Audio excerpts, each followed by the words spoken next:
Imagine a sprawling, majestic plot of land nestled in the shadow of the San Francisco peaks. This was Coyote Pass, sold to the world and to an entire family as the ultimate multi-generational compound. Kody Brown stood on that untouched dirt, gesturing wildly toward the horizon, promising a forever home where all 18 of his children would have a legacy. But beneath the grandiose speeches and the televised tears lay a meticulously calculated deception. In his desperation to consolidate power and wealth, Kody left behind a massive, undeniable legal paper trail that proves this spiritual utopia was nothing more than a ruthless financial scam. He didn't just break the hearts of his family, he legally engineered a master plan to ensure certain children, specifically Christine's youngest daughter, Truly, would get absolutely nothing. Welcome back to Jenny Exposes.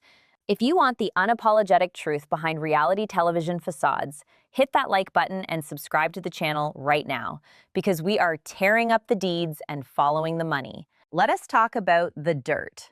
Not the metaphorical gossip, but the literal, expensive, barren earth of Flagstaff, Arizona. For years, viewers were subjected to Kody's frantic, manic monologues about the property lines, the pond, the trees, and the majestic mountain view. He sold this vision of unity, a sprawling polygamous paradise where his 4 wives and their many children would live in eternal harmony, sharing the wealth of a combined family asset. But real estate does not care about spiritual covenants. Real estate cares about names on a deed. And property sleuths, diving into the cold, hard public records of Coconino County, have uncovered a chilling reality that completely shatters the illusion Kody paraded on national television. The names on those legal documents have quietly, strategically shifted. This was not a clerical error. This was a deliberate, insidious legal maneuver to push Meri and Janelle entirely out of the equation, leaving Kody and his legal wife, Robyn, to hoard the equity. It was a clandestine land grab operated right under the noses of the women who funded it, allegedly leaving Truly with absolutely zero claim to the family estate. To understand the sheer magnitude of this betrayal, we have to look at the credibility dilemma Kody has trapped himself in.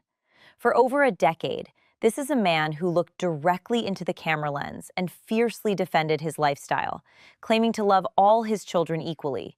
He presented himself as the ultimate patriarch, a provider whose love was vast enough to encompass a small army of offspring.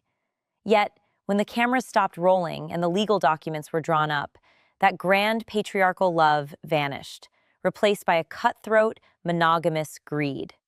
How does a father explain structuring his millions in assets to exclusively benefit Robyn's 5 children, while deliberately leaving his other 13 kids in the dust? He cannot. The paper trail is a glaring, neon sign exposing the ultimate contradiction of his character.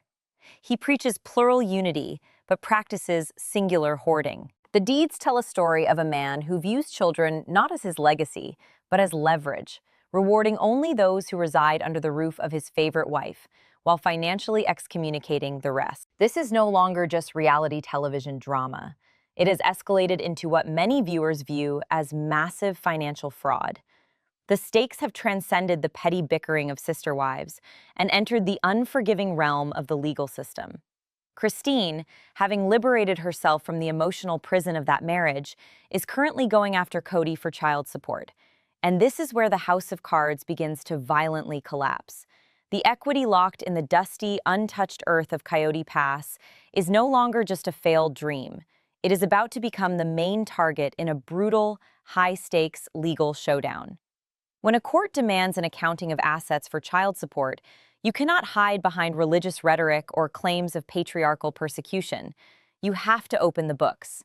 And when those books are opened, the intentional siphoning of family funds into Kody and Robyn's exclusive legal control will be laid bare for a judge to see. Imagine the exact moment those property deeds are pulled. Imagine looking at the legal graphics, the heavy black ink stamping Robyn's name over plots of land that were originally meant to secure the futures of Janelle and Meri. It is a stunning visual representation of theft. This was equity built on the backs of all the wives. Janelle cashed out her retirement. Meri contributed her substantial income. They poured their life savings into this Flagstaff fantasy, trusting in the spiritual covenant of their family. And in return, Kody and Robyn systematically restructured the ownership, erasing the financial footprints of the original wives and legally boxing out their children. For truly, this is the ultimate betrayal.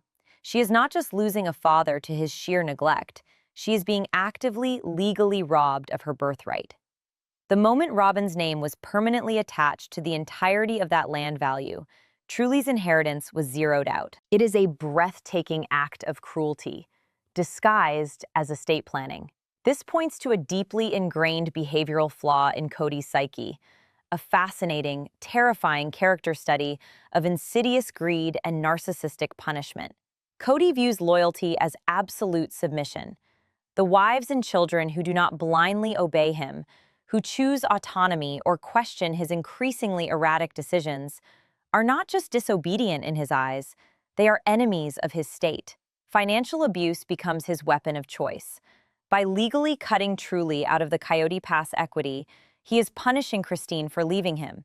He is using a child's financial security as collateral damage in his war of ego. It is a calculated, chilling response to a loss of control. If he cannot control Christine, he will attempt to financially starve her daughter's future. He weaponizes the legal system to enact a petty, vindictive revenge, completely detached from the moral obligations of a father. And yet, Kody continues to try and sell his failed emotional appeal. Picture him standing on that barren dirt of Coyote Pass, the wind whipping past him as he tragically looks into the distance. He scowls, blaming lazy wives, bitter exes, and disloyal children for ruining his beautiful dream. He plays the victim with a sickening inauthenticity, crying over the loss of his family compound, while his hands are wrapped tightly around the legal deeds that prove he was the one who destroyed it. The hypocrisy is staggering.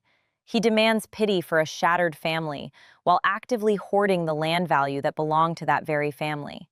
It is a theatrical performance designed to mask the reality of his own greed. He sold the spiritual and financial unity of polygamy to the public, monetized that very concept for television fame, and then secretly operated a ruthless, monogamous land grab behind closed doors. This hypocrisy is the core moral failure of the Coyote Pass heist.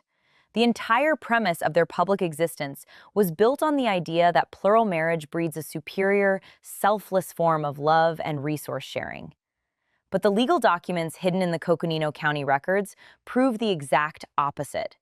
They prove that when push comes to shove, Kody Brown chose self-preservation and the comfort of one wife over the survival and legacy of the entire family. He utilized the trust inherent in their religious culture to manipulate the finances, knowing that his other wives, bound by their faith and their loyalty, would not immediately question the legal maneuverings of their patriarch.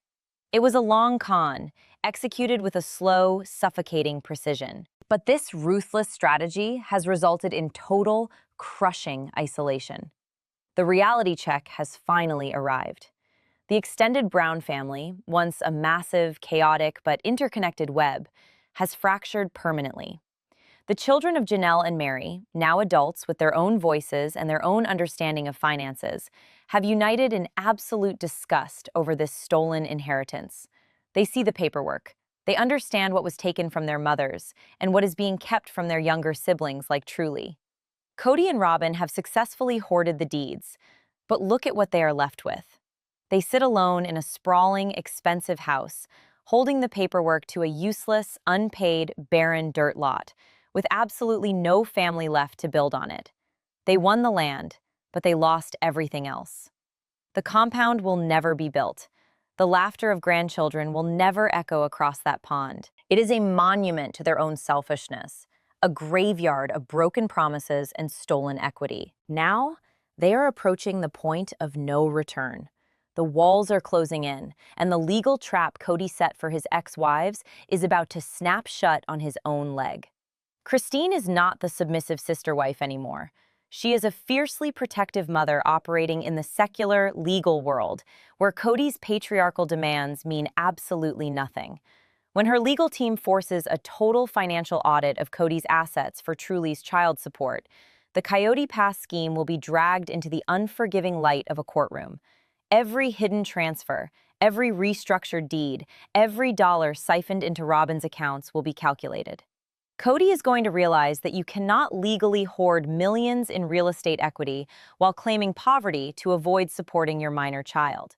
The supreme irony of this entire saga is that the very land Kody stole, the dirt he manipulated and schemed to keep entirely for himself and Robyn, might have to be liquidated. He will be forced to sell off the fragments of his shattered dream just to pay the child he tried so desperately to ignore. This audit is going to be a bloodbath. When forensic accountants get their hands on the financial history of the Brown family, they are going to trace the origins of every single dollar that went into Coyote Pass. They will map out the timeline, showing exactly when the family pot was drained to secure Kody and Robyn's financial fortress. They will document the exact dates the deeds were altered, cross-referencing them with the timeline of Christine and Janelle's departures. The narrative of the poor, abandoned patriarch will be completely dismantled by the cold, irrefutable math of a forensic audit. The court will see a man who deliberately impoverished his secondary families to enrich his primary one. And in the eyes of the law, that kind of blatant financial manipulation, especially when it impacts a minor child like Truly, is dealt with severely. The tragic reality for Truly is that she has grown up in the shadow of this financial and emotional abandonment. While Robyn's children are raised in a multi-million-dollar estate, surrounded by the spoils of the family's television earnings, Truly was cast aside, a casualty of her mother's courage to leave a toxic environment. But Christine's pursuit of child support is not just about the money. It is about establishing a legal precedent of worth. It is about forcing a court to acknowledge that Truly has the exact same rights, the exact same legal claim to her father's resources as any child living under Robyn's roof. Kody thought he could write Truly out of the narrative. He thought he could restructure his estate to erase her existence from his financial ledger. He vastly underestimated the power of a mother who has nothing left to lose and everything to protect. We are witnessing the slow, agonizing collapse of a man who thought he could outsmart the legal system, outsmart his wives, and outsmart the public. But the public is awake. We see the deeds, we see the restructured trusts, we see the barren dirt of Coyote Pass for what it truly is, a crime scene of financial abuse. The heist is over. The getaway car is out of gas, and the authorities are knocking on the door. Kody Brown is about to learn that in the real world, you cannot steal from your own children and expect to walk away clean. The paper trail is going to bury him, and the very dirt he hoarded will be the dirt that covers his ultimate downfall. Let's dissect the mechanics of the heist, because this was not a crime of opportunity. It was a crime of architecture. To truly understand how Truly was cut out, you have to look at the timeline of the deeds, because the paper trail in Coconino County tells a story of systematic erasure. When the family first descended upon Flagstaff, fleeing Las Vegas in a chaotic exodus that Kody orchestrated, the purchase of Coyote Pass was sold as an equalizer. The initial down payments were a patchwork of family funds. The proceeds from the Las Vegas cul-de-sac, houses that belonged to Meri, Janelle, and Christine, were funneled into this new dream. At that inception point, there was a semblance of fairness, a chaotic but seemingly well-intentioned attempt to divide the land. But watch closely what happens as the months turn into years and the sun begins to set on the relationships. The critical turning point, the moment the trap was effectively sprung, lies in the subtle legal distinction between tenants in common and joint tenancy with right of survivorship. This is the boring legalese where the devil actually lives. In a fair polygamous arrangement, where the goal is to protect the lineage of each wife, the land would be held in a trust, or as tenants in common, meaning if one mother passes away, her share of the land, her equity, passes to her biological children. That is how you secure a legacy for a child like Truly. If Christine owns a plot, and something happens to Christine, that plot becomes Truly's inheritance. But that is not the game Kody was playing. As the parcels were reconfigured and names were shuffled, Kody and Robyn began to position themselves as the primary legal entity on the most valuable acreage, employing survivorship clauses that acted as a guillotine for the other children's inheritance. Under the structure Kody pushed for, if a wife were to die while still spiritually married to him, but legally entangled in these specific deed structures, her share often would not automatically cascade down to her children. It would revert to the other owner on the deed, Kody. And since Kody's legal heir is his legal wife, Robyn, the line of succession bypasses the biological children of the other wives entirely. This is the right of survivorship trap. It effectively means that the equity contributed by Janelle, Meri, and Christine was being funneled into a legal funnel where the only output led directly to Robyn's estate. Truly, Isabel, Gwen, Peyton, Gabriel, Garrison, all of them were being legally positioned as strangers to their own family's wealth. They were placeholders in a script Kody was writing for Robyn's children. We must also scrutinize the infamous Lot 5 controversy and the constant redrawing of the property lines. For years, viewers watched Kody obsess over surveyors and plot maps. He dragged his wives out into the snow and the mud, moving stakes, arguing about trees, and screaming about who gets the pond, which we all know is actually a drainage ditch. At the time, this looked like the erratic behavior of a man who couldn't make up his mind. But in hindsight, looking at the foreclosure threats and the payoffs, this constant redrawing of the lines was a stalling tactic designed to prevent anyone from building. As long as the lines were in flux, no permits could be pulled. As long as no permits were pulled, no individual wife could cement her claim to a specific physical asset. It kept the land as a nebulous, liquid concept under Kody's control, rather than concrete homes owned by the mothers. This strategy of weaponized stalling is most evident in the tragedy of Janelle's RV. Here you have Janelle, the primary financial pragmatist of the family, the woman who cashed out her 401k to fund the family's inception. She saw the writing on the wall. She realized that the rentals were bleeding them dry, and that the only way to reclaim her asset was to physically occupy the land. So, she bought that RV and parked it on the dirt. It was a defiant act of colonization. She was staking her claim. And watch Kody's reaction. He didn't celebrate her initiative. He despised it. He viewed her presence on the land not as the start of their dream, but as an encroachment on his hoard.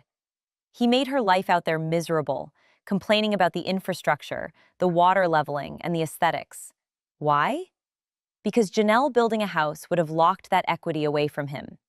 It would have turned a liquid asset he could leverage into a fixed asset he couldn't easily liquidate. He needed the land empty so he could keep his options and his control open. While Coyote Pass sat barren, accumulating weeds and taxes, let us look at where the actual family money went. It went to the Shira Chateau, Robyn's nearly $1 million mansion located just up the road. This house is the physical manifestation of the heist. The down payment for this fortress came from the family pot, funds that technically belong to the collective. Yet, whose names are on the deed for the mansion? Kody and Robyn, only. If Kody passes away, that house belongs 100% to Robyn. If Robyn passes away, it stays with her children. There is no mechanism, no legal tendril that connects the equity of that massive home to Truly or Janelle's kids. They funded the purchase of the castle that locked them out. While Truly was living in a rental with Christine, and Janelle was freezing in a camper, the family resources were being calcified into a singular, massive asset that legally excludes 13 of the 18 children. The disparity is grotesque. You have to visualize the difference in lifestyle to understand the financial abuse. Robyn's property is filled with expensive art, heavy furniture, Rolex watches, and a hoard of collectibles. That clutter is capital. It is money spent that could have gone toward paying off the land. Every figurine on Robyn's shelf represents a utility line that wasn't run to Janelle's lot. Every expensive ring on Kody's finger represents a property tax payment that could have secured Truly's future. The Coyote Pass heist isn't just about the land, it's about the redirection of cash flow. Kody stopped feeding the development of the compound because he was too busy feeding the consumption of his monogamous marriage. He starved the beast of Coyote Pass until it died, leaving the other wives holding the bag for a dream that was never going to happen. Then comes the DABSARK revelation, The formation of the LLC, DABSARK, was the final nail in the coffin of the plural family. The acronym stands for Dayton, Aurora, Brianna, Solomon, Ariella, Robyn, and Kody. Read that again. Who is missing? Everyone else. This wasn't just a cute name for a business entity. It was a declaration of the new world order. By consolidating their assets and their entertainment income into an LLC that explicitly names only Robyn's faction, Kody drew a legal circle around the people he considers his real family. This entity is the vault. Any money funneled through DABSARK is protected for those specific members. It is the legal formalization of the emotional abandonment we watched for seasons. When Christine saw that, when Janelle saw that, the message was clear. You are not part of the corporation. You are employees, and you are being fired. We also have to talk about the poverty plea. Throughout the later seasons, Kody constantly cries poverty. He claims the family has no money to build, no money to pay off the lots. He screams about the financial burden. Yet, property records show him and Robyn taking out HELOCs, home equity lines of credit, and moving money around in ways that suggest there was plenty of equity. It was just being leveraged for their own benefit. He used the debt on Coyote Pass as a bludgeon to keep the other wives in line. We can't leave because we have this debt. You have to pay off the land before we can build. He created a catch-22. You give me your money to pay off the land, but I won't let you build on it until it's paid off. But I'm going to spend the money you give me on other things, so the land never gets paid off. It was a Ponzi scheme running inside a marriage. The emotional violence required to execute this financial maneuver is staggering. Kody had to look truly in the face, a child he barely visited, and decide that she was less deserving of security than Robyn's children. He had to justify this by vilifying her mother. This is where the narrative of the bad sister wife becomes a financial tool. By painting Christine as a traitor, as a distinct enemy who broke the family, Kody grants himself permission to strip her and her children of their assets. In his twisted logic, because Christine left, she forfeited her share. But that is not how parental obligation works. Truly did not divorce Kody. Truly did not choose to leave the faith. Truly is a child.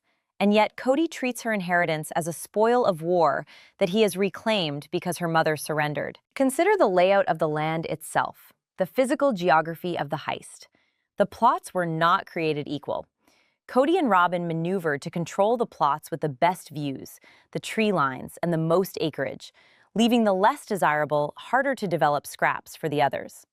The pond lot, which Kody insisted on controlling, was the linchpin.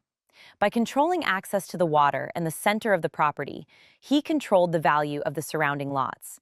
He effectively landlocked the other wives. Even if Meri or Janelle wanted to sell their shares to a stranger, who would buy a plot of land that is held hostage by a hostile ex-husband who controls the easement and the water access? He made their assets toxic so they couldn't sell them to anyone but him, at a discount. This is classic distressed asset acquisition. He devalued their holdings to buy them out for pennies on the dollar. This brings us to the ultimate betrayal of Meri. Meri Brown, the first wife, the loyal soldier who stayed for years in a loveless, platonic purgatory, hoping for a scrap of affection. Kody strung her along specifically for her financial contribution. Meri is a high earner. Her LuLaRoe business and her bed and breakfast bring in significant cash. Kody needed that liquidity to service the debt on the land and Robyn's house. So he dangled the barndominium idea. He promised Meri she could build a massive loft for her inventory, a place of her own. He kept her on the hook, extracting her loyalty and her money, all while knowing he had absolutely no intention of ever living with her or building that structure. He used her hope as an ATM. And when the deeds were reshuffled, Meri often found herself with the short end of the stick, owning less value than her contributions warranted. She was the bank, and Kody defaulted on the loan. The silence of the land is the loudest evidence we have. If you go to Coyote Pass today, it is a monument to failure. But it is a profitable failure for one couple. As property values in Flagstaff skyrocketed, the land gained massive value. By delaying the build, Kody and Robyn sat on an appreciating asset. Now, as the family dissolves, Kody is likely looking at that land not as a home, but as a nest egg. If he sells it now, after pushing the other wives out, he and Robyn walk away with millions in capital gains, wealth that was generated by the collective sacrifice of the women he discarded. He effectively used the other wives as venture capitalists for his retirement fund, and then forced them out before the IPO. But the paper trail is sticky. The forensic audit Christine is pushing for will likely uncover the mingling of funds. It will show the direct transfers from the family account, which all wives contributed to, into the Robyn account. It will trace the down payments. It will show that while Christine was paying her own medical bills for Isabel's surgery, a surgery Kody refused to go to, Kody was using family funds to buy watches and art. This is where the fraud becomes tangible. It isn't just about land deeds. It's about the misappropriation of funds meant for the collective welfare of the children. Truly's medical needs, her education, her housing, these were sacrificed to maintain the facade of Robyn's lifestyle. And let's look at the kick the dog syndrome playing out in the legal documents. Kody's animosity toward his older sons, Gabriel and Garrison, is directly tied to this land grab. These boys were the ones asking the hard questions. They were the ones pointing out the hypocrisy during COVID. They were the ones asking why Robyn never had to sacrifice. Kody viewed their questions as insurrection. To punish them, he had to ensure they had no landing pad. By refusing to build on Coyote Pass, he ensured that Janelle's sons had no place to return to. He effectively evicted his own adult children from their potential inheritance to protect the sanctity of Robyn's bubble. He chose a quiet house with Robyn over a bustling compound with his sons. He traded his legacy for control. This brings us to the current legal standoff.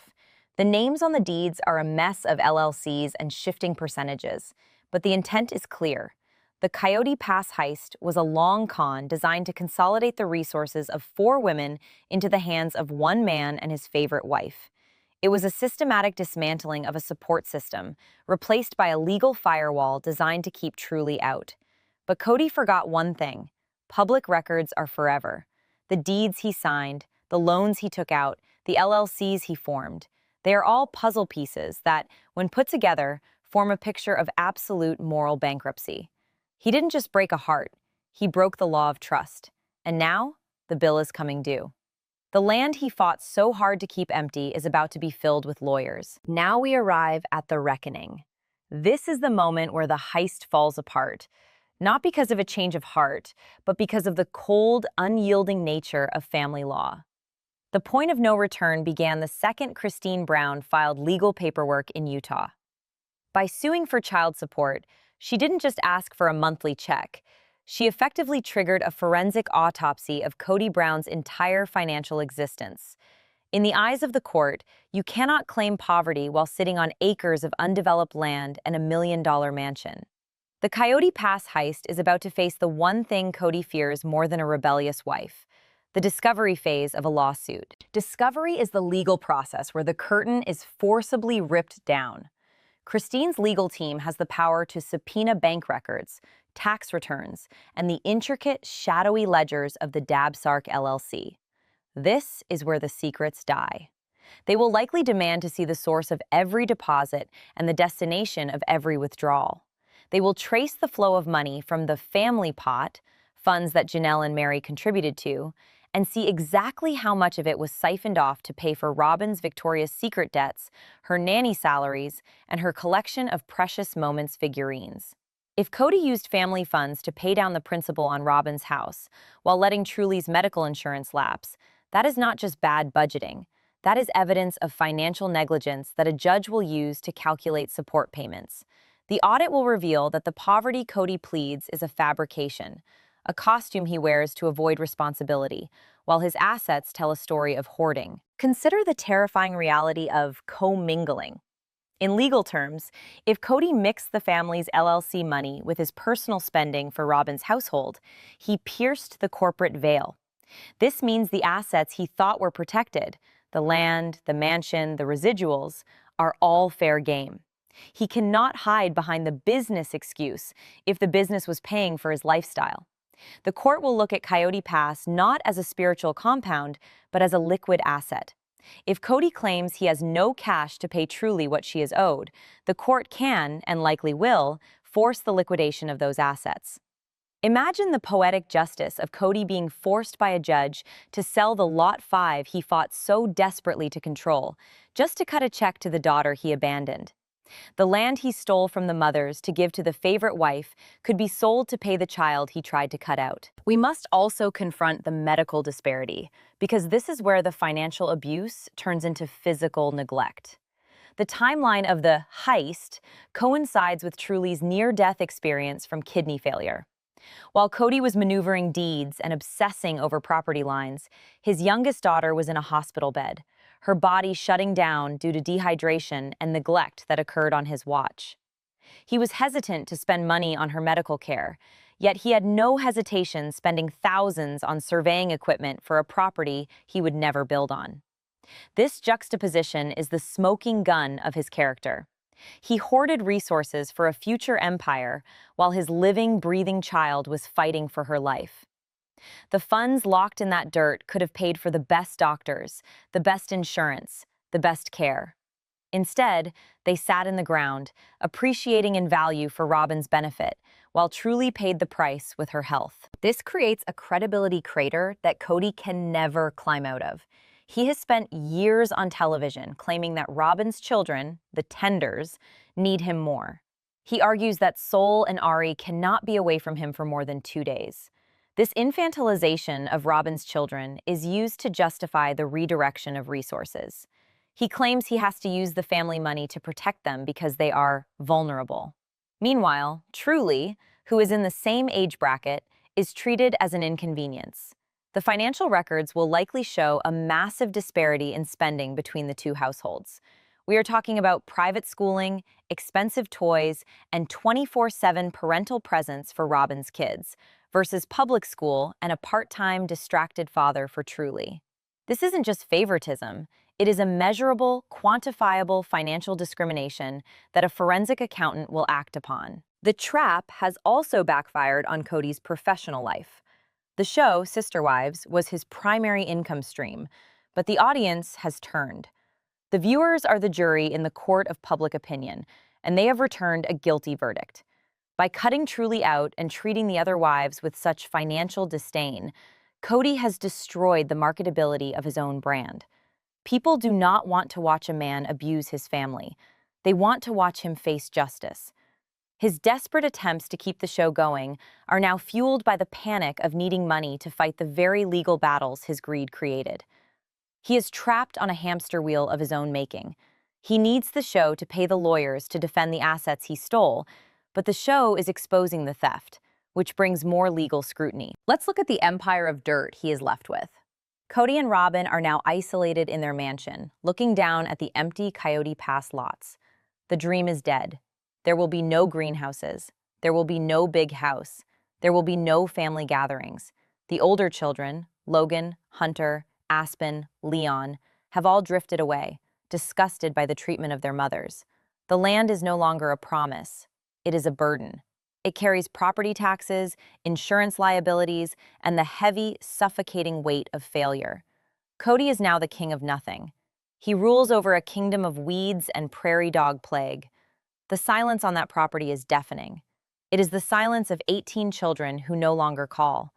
It is the silence of 3 wives who finally realized they were bankrolling their own oppression. The thematic hypocrisy reaches its zenith when you realize that Kody's greatest fear was poverty, yet his actions have guaranteed a future of financial ruin. He operated from a place of scarcity, believing there wasn't enough love or money to go around, so he had to hoard it. But in doing so, he destroyed the very mechanism that created the wealth, the family. The family was the asset. The family was the show. By dismantling the family to secure the real estate, he killed the golden goose. Now he has the egg, the land, but it is rotting. He cannot develop it because he doesn't have the income from the other wives anymore. He cannot sell it easily because of the legal entanglements. He is stuck holding a bag of dirt that cost him his soul. And what of Truly? The ultimate irony is that by trying to cut her out, Kody is ensured she will likely end up with a significant portion of his wealth anyway. The child support payments, the potential settlements for back pay, the division of assets, these legal mechanisms are designed to protect children from exactly this kind of predatory parenting. Truly doesn't need a deed to a plot of dirt to win. She has the law. And she has a mother who is no longer afraid to use it. Christine's decision to sue is the final act of liberation. It is the moment she decided that being sweet was less important than being solvent. She is reclaiming the value of her years of servitude and ensuring that her daughter gets her slice of the pie, not as a gift from a benevolent patriarch, but as a legal right extracted from a reluctant debtor. We are witnessing the slow-motion collision of a narcissist with reality. Kody Brown thought he could rewrite the laws of finance just like he rewrote the history of his marriages.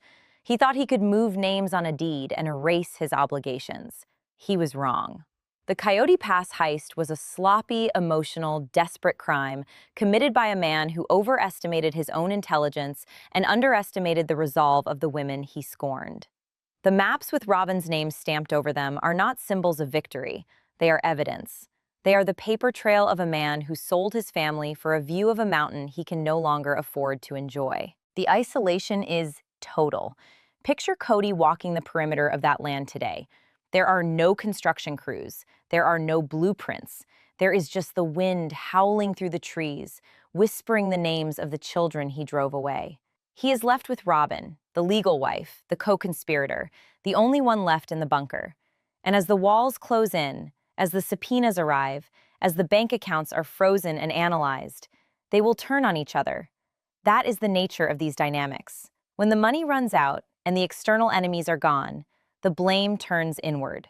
Coyote Pass was supposed to be their Eden. Instead, it became their prison. The heist is over. The getaway driver crashed, and now the authorities, both legal and public, are sifting through the wreckage. Truly Brown, the little girl who was ignored, the daughter who was pushed to the margins, is the one who will effectively force the sale of the kingdom. It is a tragedy, yes, but it is also a perfect poetic ending to a saga of greed. Kody Brown wanted it all. In the end, he will be lucky if he is left with anything at all. This is the reality behind the reality TV show. This is the story the deeds tell. This is the financial truth that Kody Brown tried to bury in the Arizona dirt. But the truth, like a seed, has a way of breaking through the surface. And what has grown on Coyote Pass is not a family legacy, but a cautionary tale of what happens when a father chooses money over his own blood. If you want to keep exposing the truth behind the curated lies of reality TV royalty, if you want to see the receipts that the networks are too afraid to show you, you know what to do. Smash that like button until it breaks, hit subscribe, and turn on the notification bell. We are just getting started, and the next investigation is going to be even darker. I'm Jenny. This is Jenny Exposes, and the truth is the only legacy that matters. I'll see you in the comments.